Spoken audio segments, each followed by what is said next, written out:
வணக்கம் நண்பர்களே.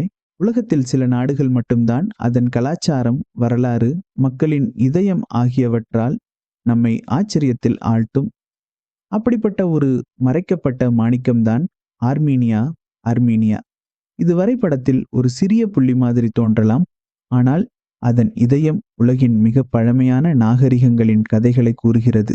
இங்குள்ள மக்கள் தங்கள் நாட்டின் ஒவ்வொரு சிறிய விஷயத்தையும் ஒரு தனித்துவமான கலாச்சாரமாக மாற்றியிருக்கிறார்கள். அதை பார்ப்போம் வாங்க. ஒரு சிறிய குழாயிலிருந்து இடைவிடாமல் குளிர்ந்த தண்ணீர் கொட்டுகிறதா என்று கற்பனை பண்ணுங்கள். ஆர்மீனியாவில் நீங்கள் எங்கு சென்றாலும் உங்களை வரவேற்கும் ஒன்று புல்புலாக். புல் புல் என்று தண்ணீர் விழும் சத்தத்திலிருந்தே இதன் பெயர் வந்தது. இங்குள்ளவர்கள் தண்ணீர் பாட்டில் வாங்குவதை ஆச்சரியமாக பார்க்கிறார்கள். ஏனென்றால் இங்கு தண்ணீர் என்பது தெய்வத்தின் பரிசு போல ஓடிக்கொண்டே இருக்கும் ஒன்று. இது வெறும் தண்ணீர் ஊற்று அல்ல, இது ஆர்மீனிய மக்களின் பெருந்தன்மையின் சின்னம். பலர் தங்கள் மறைந்த உறவினர்களின் நினைவாக இந்த புல்புலாக்குகளை அமைக்கிறார்கள். ஒரு புல்புலாக்கில் தண்ணீர் குடிக்கும் போது நீங்கள் அந்த மறைந்த நபருக்கு உங்கள் ஆசீர்வாதத்தை வழங்குகிறீர்கள். தண்ணீர் இங்கு ஒரு புனித பரிசு. முதல் கிறிஸ்தவ நாடு மற்றும் பழமையான தலைநகரம். இப்பொழுது நாம் வரலாற்றின் வேர்களில் நிற்கிறோம். ஆர்மீனியா ஆயிரக்கணக்கான ஆண்டுகள் பழமையானது. அதன் தலைநகரம் எரவான் ரோமாவை பார்க்கும் முன்பே உருவான நகரம்.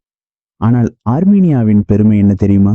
யோபி 301 ஆம் ஆண்டில் உலகில் கிறிஸ்தவத்தை அரச மதமாக ஏற்றுக்கொண்ட முதல் நாடு இதுதான்.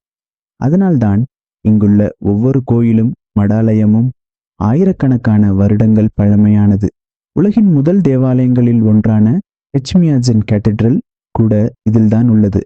அவர்களின் தேசிய சின்னமான ஆராரத் மலை இன்று துருக்கி எல்லைக்குள் இருந்தாலும் அது இன்னும் ஆர்மீனியர்களின் ஆன்மாவாகவே கருதப்படுகிறது.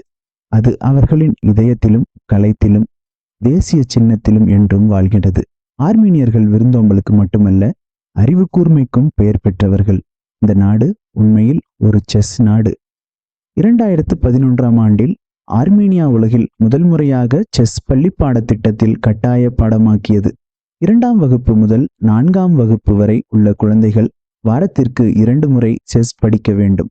இதன் நோக்கம் வெறும் விளையாட்டு அல்ல, இது விமர்சன சிந்தனை, பகுப்பாய்வு திறன், முடிவெடுக்கும் திறன் ஆகியவற்றை வளர்க்கின்றது. இதனால்தான் இந்த சிறிய நாடு உலகின் பல செஸ் கிராண்ட் மாஸ்டர்களை உருவாக்கியுள்ளது. அறிவு வளர்ச்சியை தேசிய இலக்காக மாற்றிய ஒரு நாடு இது. ஆர்மீனிய கலாச்சாரம் உண்மையில் தனித்துவமானது.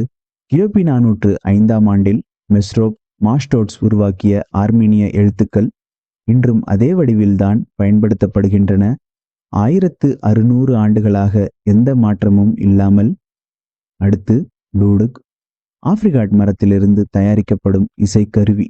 இதன் மெதுவான சோகமான சத்தம் ஆர்மீனியர்களின் உணர்வுகளையும் வரலாற்றையும் பிரதிபலிக்கிறது. மேலும் ஆயிரக்கணக்கான காஸ்கார்கள், கற்களில் செதுக்கப்பட்ட சிலுவைகள் இன்றும் நாட்டின் பல பகுதிகளில் நிற்கின்றன. ஒவ்வொன்றும் ஒரு கைவினைஞரின் ஆவி, ஒரு ஆன்மாவின் நினைவுக்கள். ஆர்மீனியா ஒரு சிறிய நாடுதான், ஆனால் அதன் இதயமும் வரலாறும் கலாச்சாரமும் மிகப்பெரியது. எங்கு பார்த்தாலும் இலவச தண்ணீர், பள்ளிகளில் செஸ் பாடம், ரோமை விட பழமையான தலைநகரம். இந்த நாட்டை அனுபவிக்காமல் விட முடியாது. சண்டைகளுக்கும் துன்பங்களுக்கும் மத்தியில் தங்கள் அடையாளத்தை இழக்காத ஒரு பெருமை மிகு இனம் இது. அவர்கள் சொல்லும் போல உங்களுக்கு இனிமையாக இருக்கட்டும். உண்மையிலேயே கலாச்சாரம், வரலாறு, இதயம் ஆகியவற்றை அனுபவிக்க விரும்பினால் ஆர்மீனியாவை உங்கள் அடுத்த பயணிடமாக திட்டமிடுங்கள்.